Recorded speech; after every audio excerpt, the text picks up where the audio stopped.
Get off your knees, ref. You're blowing the game. You missed about 7 calls for us and you're gonna take all the blame. We might be winning if you hadn't noticed the teams are not the same. Get off your knees, referee, you're blowing the game. Get off your knees, referee, you're blowing the game. Get off of your knees, referee. You're blowing the game. What's up, you hosers? Welcome to the Unlucky Puckheads podcast, and it has been a little while since we've done a cast. My name is PA Jets fan, and the reason for why we didn't do the cast is joining me today. CK, he was on injured reserve for a little while, but hey, we're back and we have a lot to talk about. Say hello, CK. How's it going, everybody? Yeah, injured reserve. Yeah, I had pretty nasty sickness, and since I have 4 kids, of course, they like to share everything, so it just went around and around and around, and we had me down for about 2 weeks, so it's good to be back, though. I'm looking forward to this cast today. Right, because we have so much to talk about. The NHL has just it shifted quite a bit since the last time we were talking about the general standings and everything. A lot of stuff has happened, but we'll get to sort of like the other team stuff later. We'll start off by talking about our teams, and I'll let you go ahead with the Wild. What's been up with the Wild? Pretty much everything has been up with the Wild, to be honest. They went on the record franchise longest road trip they've ever had, 7 games all on the road in a row, with the dreaded Northwest Canada and West Coast trips back to back. So they're hard enough on just by themselves, but the Wild just finished up that 7-game stretch, and they actually went 5-2. So that actually was really great for those 2 loops to do that well. And the team had been discussing it, and they really felt that though, yes, they're ready to go home for sure, those 7 games really helped them build camaraderie in the locker room. They right now the Wild are playing very, very strong. Probably the strongest, maybe the strongest I've seen them play in years and years, honestly. They're rolling 4 successful lines, not necessarily all scoring lines, but Boudreau can trust pretty much any line he puts on the ice right now against anyone. And as a head coach, that's the best gift you could be given by a team, is to be able to trust. And there's nobody that's going to get stuck out there where you know they're just going to get in trouble. So that's going really well. All 6 defensemen are playing wonderfully. That's basically because Prosser was sent down to Iowa. But sorry, Prosser. I know Prosser's like the nicest guy in the world. He really is. But yeah, I really think that he belongs in the AHL. I'm sorry. I know there's people that don't agree with me. They really love Prosser and his style of play.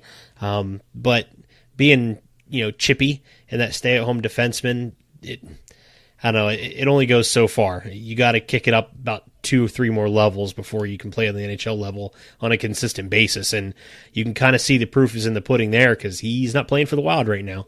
So at least Boudreau agrees with me. There's just to pop in quick. Yeah. That seems to be like a developing sort of theme throughout the NHL, especially in the last 5 years or so. That those types of defensemen, the ones that really play it safe, and the ones that I guess you would define it as stay at home, have kind of fallen by the wayside due just to the speed of the sport and how much a lot of the offensive plans kind of require them to get a little bit more involved and have decent hockey IQ at least. And I would compare Prosser to kind of like Joe Morrow. He's hardworking. He's a great guy. I really like him, but it's just he's not somebody that can slot in and really be effective. It's kind of just a hole plug there. Yeah, he's a placeholder is what he is. You're absolutely right. And again, I do want to stress on that. He is a great guy. He's a really good hockey player. He definitely should be playing on the professional level, but not quite the NHL. But moving on from that, I kind of just want to touch on some individual players for the Wild that obviously are shining right now. And surprise, surprise, Granlund Zucker. Of course, those 2 are still magic together. Beautiful, beautiful goals all around. They're really setting each other up really well. It was those 2 that got the identical goals, right? I'm thinking of the right 2 players. Yep, that was Granlund Zucker. Yep, beautiful goals. Well, they let Granlund sit behind the net all by himself for a full 6 seconds. Nobody went after him. You can't do that with Granlund. When he's under pressure, he can pass it through 4 people. What do you think he's going to do when there's no one pressuring him? He's going to make magic. And then Zucker, they did the same thing. He got the puck off a little bit, and he was being a little bit pressured. But he did come around, saw Granlund coming. Granlund was obviously in the right place at the right time. So that worked out real well. Parisi's definitely back into form. He's playing spectacularly. You said you saw that replay of the goal he had the other night, the backhand tip in. Spinorama. Yeah, that was really pretty. Great hand-eye coordination there to get it past the goalie. Stahl is strong. Koivu is playing like fantastic power forward right now. Now, he doesn't have a ton of goals yet, but he does have 9 assists. And so I think he's sitting at 11 or 12 points, and he is playing really, really well for a third-line centerman. And that's where he should be, and that's why I think he's playing so well, because he's in the right position for him. Yes, he's still team captain. They still want him to be team captain, but finally he got out of that first, second-line center role. He doesn't belong there. I mean, sorry, Mikko, but he's not a sniper. He doesn't play that position for a top 2-line centerman. He is a third-line centerman. Finally, Boudreau's got him where he needs to be. So he's a good fit, and he's doing really well. Yeah, I mean, with Koivu, it seems like he has a certain amount of grit that really hasn't been taken advantage of the last few years. And I'm glad to see it, because you know how much I love both Koivus and Finns in general. So seeing him have that success is really nice. And I've been looking forward to it for a while, even though it is in the Central Division. You know, I know I'm not supposed to, I'm supposed to be scared of it, but hey, you know, I love hockey, and it's good to see a player like that who has been so dedicated to the organization for years finally find a spot where he's at home. Yeah, and I mean, we've said it before, and we do mean it. We're hockey fans above, fans of our team, and we will respect other players. I'll even give Chicago respect on occasion. It's rare, but on occasion sometimes they deserve it. Yeah, sometimes they do deserve it. You can't say they don't. So appreciate that, though, and I'm sure I'll throw a couple of compliments your way when we talk about the Jets here. The other thing I did want to mention, too, was our goaltenders, of course. Dubnyk is spectacular right now. He has been for this entire season so far. Dubnyk hasn't had a bad game, not one. And there's something to say for a starting goaltender that's played as much as he has, and he hasn't even had a bad period. I'll be honest. He's looked amazing. He's solid. He's in position. He looks almost bored out there, which is awesome. And then the last thing I'll talk about. Oh, I want to mention Niederreiter. Way to go, Nito! You got yourself a goal. He didn't even shoot it. It went off his like the back of his skate and then his stick, and he didn't even realize it went in. It was hilarious when he realized it went in and it was his goal, even though he really didn't do anything. The look of relief on his face was hilarious. But the past 2 games, Nito, he took it to the next level. I was waiting this whole season because I really like Nino, and he's magical, but it just wasn't there. And finally, the game where he scored, and then the last game here against the Blues, he's playing a strong game, and he could have scored about 2 or 3 times last night, but it's the Blues, and they do have really strong D, so they weren't really giving him a lot of time, and that's kudos to them, not a judgment on him. But if we were playing probably half the other teams in the league, Nito probably would have had a goal or 2 last night. So yeah, stay strong, keep playing like that, and he'll be all right. And then the other thing I want to mention with the Wild real quick is there was an article that I don't remember who wrote it, but it was on the Wild page. But it's basically about chirping and who likes to chirp, who doesn't chirp, where they chirp, on the ice, off the ice, how it goes, and it was a really funny article, and I would suggest anyone read it on the wild.com because it's really well written. Probably one of the best articles I've read about hockey in a couple years, honestly. But there's a quote in here I just really had to bring out. They were talking to they were talking to Dumba, I think. Yeah, it was Dumba. And I had to look at it again to make sure. But they're asking who chirps the best, but not against other players, against your team. So against your own team. And so he said Alex Stalock is by far the best chirper of his own players. And when they asked him, this is the quote from the article. It says, as effective as Stalock is in talking to opposing teams, he doesn't limit his chatter to just them. He takes great pleasure in getting after his own teammates. And then Dumba's quote says, the other day in practice, Zach Parise was stick handling real quick, and he lost control of the puck. So Al starts calling him McKinnon. I laughed pretty good at that one. That is just... He calls him McKinnon. Oh, look at my pretty stick handling. Oh, where'd it go? And, you know, Isn't that great? yeah, I cracked up when you sent me that. And you know, that's awesome to see, especially, you know, as the team kind of comes back. Because to me, that shows beyond it just being a good joke. It shows that the team is really cohesive and is really getting along well with each other. When you have that you have people talking about the chirps and, especially when you, oh man, when you backup goalie is getting on you. I mean, that just shows a certain amount of uniformity in the team to me, and a certain level of just I don't know, I guess just connections between the players. It's really cool. And that whole article is really funny because, like, it does tell you a couple things that Stalock does say, and evidently he loves, as the backup goalie, he loves to just, like, lean forward and chirp at everyone who skates by. And there was a couple of quotes in there, and I forget who, I'd have to look at the article again, but somebody had a bad penalty, and I think it was for the Kings. It might have been Kopitar or somebody, but Stalock leans forward as he's skating by because evidently the Wild scored on that power play, and then they were getting frustrated. So Stalock leans forward as he's skating by, and he's like, "That was a terrible penalty you took last period." And he turns around and he goes, "Shut up and play a game," was the player's comeback. Stalock looks at him and goes, "What? I'm the backup." That's fantastic. It's like, what? I'm the backup. And then it says it like the players on the bench went, "Hey, he played last night." Oh, that's awesome. So looking at the standings then, I was waiting for the window to pop up, and it did. So after last night's games, both of our teams, we're pretty happy fellows right now. Of course, we're following Nashville, as both of us figured we would be. Nashville has not lost on the road, so they're 5-3-0 at home and 8-0-0 away. And then sitting second in Central is Minnesota. We've got we've got 24 total points. We're 5-0-2 at home. We have not lost in regulation at home yet, which is awesome. And we are 6-4-0 away, and that's including that 5-2 double road swing we just had, which is great. And I'll let you highlight Winnipeg, but if we can stay healthy, and I will go ahead and kind of include the Jets into this. Both our teams are playing extremely strong right now. Very good groups.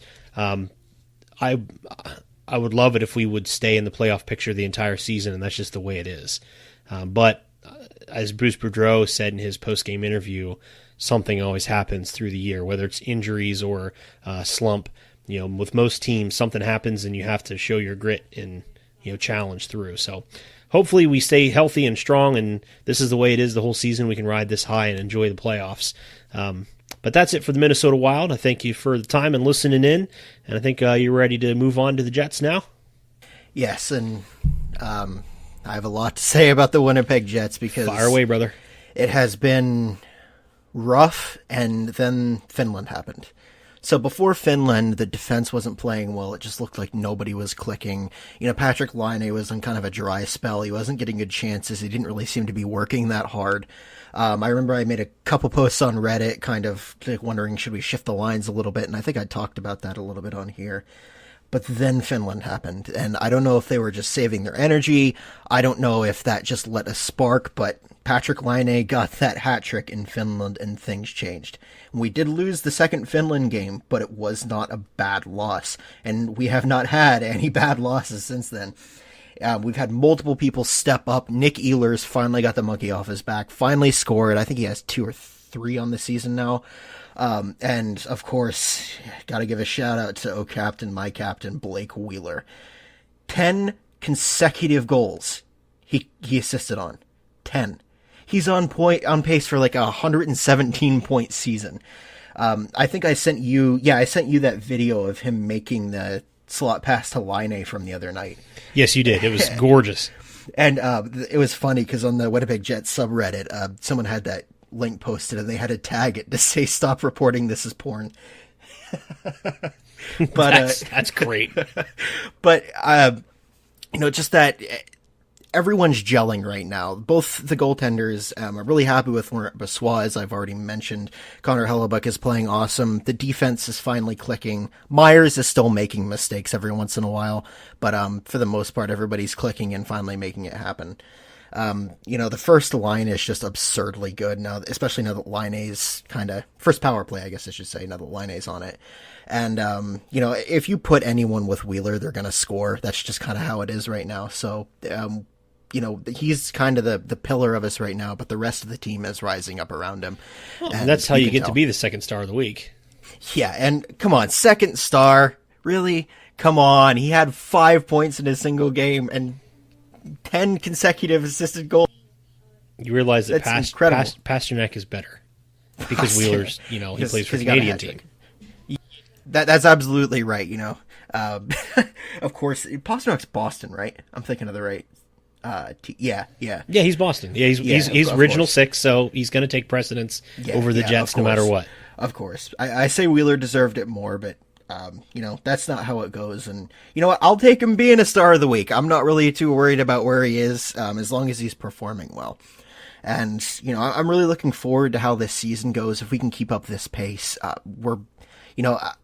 don't want to kind of talk about the Nashville Predators that much because I really don't like the Mustard Tigers, but they're a good team, but I think we can overcome them. I think we might be able to, by the end of the season, take their place as the number one in the division if the play keeps going like this. They're a good team, but I think we can come up on top.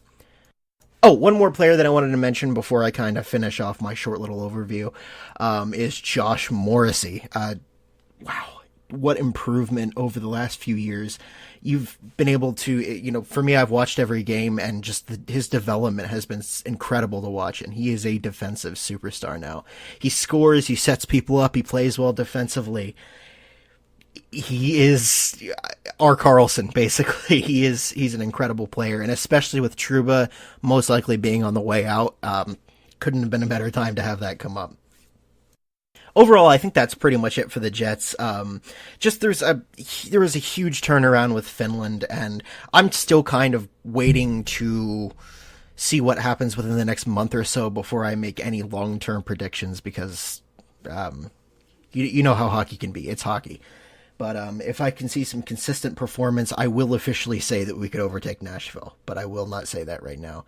And I know it's kind of ironic saying that considering you guys are ahead of us right now, but that's kind of where I'm at. Well, it's not ironic, but I mean, when the teams are playing well, I mean, Minnesota deserves to be where they're at. Yeah. And you know me as well as if I'm like one of the first people to call out the Wild when they're playing poorly, and they're just not. And so the Jets might have started out a little weaker, but I mean, I watched some highlights like the ones you sent me and then some others, and they look like they're playing just as hard. And so, no, they are sometimes like teams can cheat their way to where they are, and they're going to fall off eventually. But these teams don't look like that. These all three, honestly, Nashville, Jets, and Minnesota, they all are playing like they are where they are in the standings, and they should be. It's where they deserve to be. Now, if the play slips a little bit, that's fine. Like you said, hockey is hockey. Sometimes you don't know what's going to happen. I mean, ask Los Angeles. I almost feel bad for them because Quick's out anyway, and then they just lost Campbell on Saturday. He's out for 46 weeks now, and so they brought up Budai, and so I guess Budai's probably going to be the new starter, and I think they're pulling up the backup goaltender from Ontario to play now to back up Budai.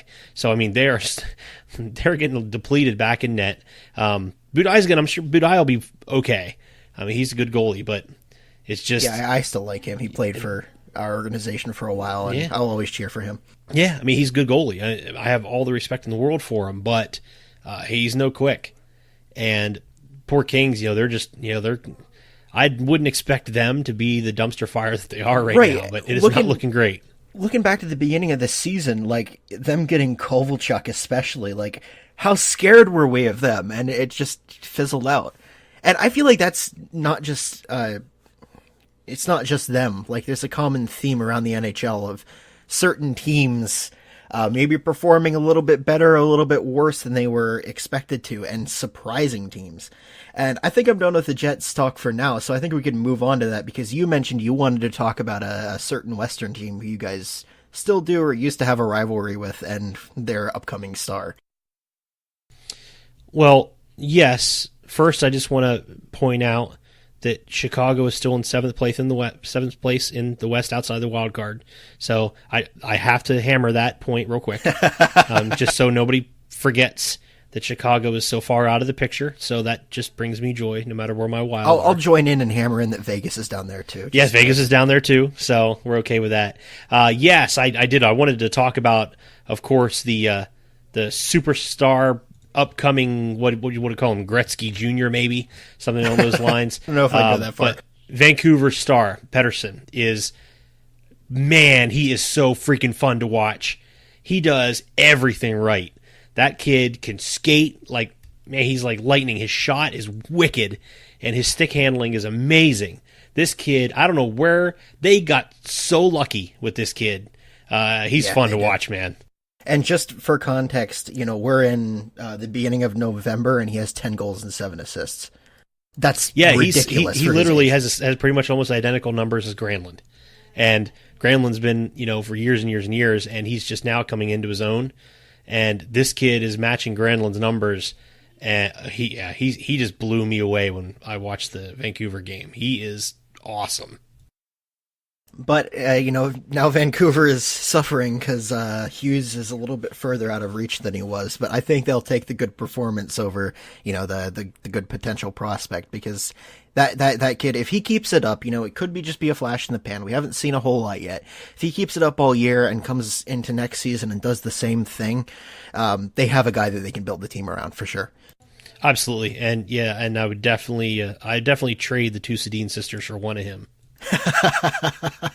I think most Canucks fans would still disagree with you on that, but you have a special hatred of them that I don't really have, because they were the Wild's rivals for a while. I remember they used to be Chicago for you. You used to really hate them. I still hate Vancouver, but yeah, not Chicago, as much as you used to. No, it's because Chicago did take the spot, because Chicago whooped us, so many times in a row in the playoffs. So you can't help but, pick that up when you've been, had your butt handed to you that many times in the playoffs. But I still do not like Vancouver. I don't like the fans. I don't like the city, and I don't like, the way the team typically plays on the ice. However, I will comment that the past season and a half, Vancouver has definitely cleaned up their on ice game. They don't quite play like they used to. The Blues still do, but Vancouver got better. That's another and the thing. Jets, they suck too. Mm-hmm. Yeah, you guys play dirty. Okay, well, there's a difference between playing dirty and Dustin Byfuglien being 3 times bigger than everyone else on the ice. I was just about to say, how many penalty minutes does Buff have this year already? Oh, he has a bunch, but it's just because he lightly taps someone and they go flying. Like last night he got called for charging, and if it was a smaller player, it wouldn't have been charging. It was shoulder-to-shoulder contact. But the Devil, I forget who it was, just went flying. And it was just, the ref had his hand up immediately. If it wasn't Buff, it probably wouldn't have been as impactful, and it probably wouldn't have been a penalty. It's just, he doesn't really know how to control his size, I don't think. So the hits he lays out they can look dirty, and sometimes they are dirty. I mean, it's Buff. He gets angry, Buff smash. So does not play well with others. Yeah, that picture was great with him with the cut on his face and bleeding, and he looks pretty terrifying. Not the type of guy I'd want to make angry. Hey, how'd you like that meme that I sent you the other day that I made? Which one? I'm pulling it up right now because I thought it was hilarious. It was because of his mustache. Oh yeah, Robbie Fabry. Yeah, Robbie Windowless Van Fabry. Age is just a number. Seriously, that is what it looks like. He has a terrible mustache, and it is a total 70s porn stash. I kind of like it. It looks, I don't know. It's like a half Ron Jeremy, like kind of halfway to being the 70s porn star. I don't know, it doesn't go all the way. Aren't we all half Ron Jeremy? Yes, we very much are. I'm sorry, folks. All right. Okay. Let's move on from there. Were we talking about mustaches, right? Yes, we were. Okay, I gotta move on, because if I stay on that, I'm just gonna be cracking up. So, let's move on to a controversy to sober us up a little bit. So, some Ottawa senators, including Matt Duchene, were caught on an Uber video complaining about the team. Now, I wanted to bring this up because I wanted to say how awful it was that video was released in the first place. These guys, they need to... They need an opportunity to vent. And when they do, if you have an NHL player come up to you, or like he's riding your Uber or something, and they're complaining about the team, it is someone complaining about their boss. It is someone complaining about their coworkers. They probably don't really mean a lot of it. They're just venting. And when you break that privacy, you are a complete scumbag. And it doesn't matter for what reason. You are breaking the trust that they gave you, because they talked to you about it. You are a scumbag when you do that. Not to say that what the Ottawa players said wasn't wrong. They should not have done that. But at the same time, everybody does. If you have a job, you complain about it. Yeah, that's very, very true. And I think I lean a little bit more with the fault on the, I don't say like more, but fault definitely is on the players, because there are places to vent, and you do have to be careful, because, I mean, come on, they're in an Uber, and you know that, I don't know, you just have to be careful right. As a professional. There's a certain amount of discretion, but there is, I would, yeah. You but no, you're right. You're right, though. I mean, to release that video, it was none of that Uber driver's business. They were just after 15 minutes of fame, and they've disappeared already. Yeah. Nobody cares who the driver was. I don't even know the guy's name. No, neither do I. And, like you said, there's a certain amount of discretion that has to be had. But, it's just one of those quote-unquote controversies that I don't think people should pay much mind to, honestly. Ottawa is obviously a tire fire right now, and things are... whenever you think that things in Ottawa can't get worse, they do. So it's just like, you gotta have some respect for that, and if you're that Uber driver, that is absolutely the wrong move. I don't care how much money you got out of it. I don't care how much press you got out of it. That it's just not something that you do. I know it's legal. I forget where it was. I think it was in Arizona, where it's legal to actually record someone without their knowledge. But just legality doesn't affect the morality of it, and it was a scummy thing to do. But I think... No, I'm with you on that. I think the fault is kind of balanced between the two, but yeah, I mean, you're right. I think the best way that you said it was, if you got a job, you complain about it. It's just the way it works. You have to vent. But talking about what they actually said too, none of it's exactly wrong. No, yeah, they weren't wrong. They were right on the money. Hey, they're professionals. They know what they're talking about. Someone uploaded a video where they took that conversation. I forget who it was talking about just how off guard they're constantly caught on their power play. And they overlaid it over Hedman coming in. And it lines up perfectly, exactly what they're talking about. He speeds in, the D doesn't, the D pinches a little bit too much. He ends up past them, and then, like they said, Craig Anderson, right? I'm thinking of the right. Freddie's Toronto. It's Craig Anderson. Yes, that's right. And Craig Anderson just like, and you can tell in that video that he's caught completely by surprise, and, Hedman scores on it. So what they're saying is definitely correct. They're having problems there. I guess they just got to be a little bit more careful where they criticize their coaches. Yep, that's true. So I kind of wanted to, are you done with that subject? Yeah, I think so. I think we've said what we can say about it. All right, I wanted to touch just for like 15 seconds here on an article I saw also recently talking about Seattle and the expansion, how the vote, everything is going well, that everything is on schedule. What's really funny I found was that the whole induction process into the NHL and getting the team created and started is all on schedule, but the rink is not. And so the rink might not be ready until the year after they were actually planning on, everything is going well for the NHL and for the team itself, but they are not going to have anywhere to play for the first year. You're gonna have to rent out somewhere in another city. Hey, they can play. I bet Quebec City would have him for a year. Yeah, I mean, they might have to like play. I don't know if they're going to play in Quebec City. That's too far. That was just how would a that joke. work? Yeah. But I think maybe. Let me think about. Quebec City might not actually be bad because then they'll just stay. Right. I don't think Bettman is willing to give Quebec City a chance yet. Oh, that's too bad. But yeah, and I hadn't actually thought about that in recent days, pretty much since the season started. Other than I texted you about the possibility of them having a couple options for coaches as it goes forward. But yeah, we ever since we had our last podcast, there's some interesting coaching changes. I don't know if we're going to talk about that or not. We probably definitely should. I for some reason, I just did not think of that when we were kind of putting together, excuse me, what we were going to talk about. But yeah, so Joel Quenneville is out in Chicago. Okay. I did it again. I'm sorry. Great coach. Great guy. I love him. The players he loved him. He has a good system.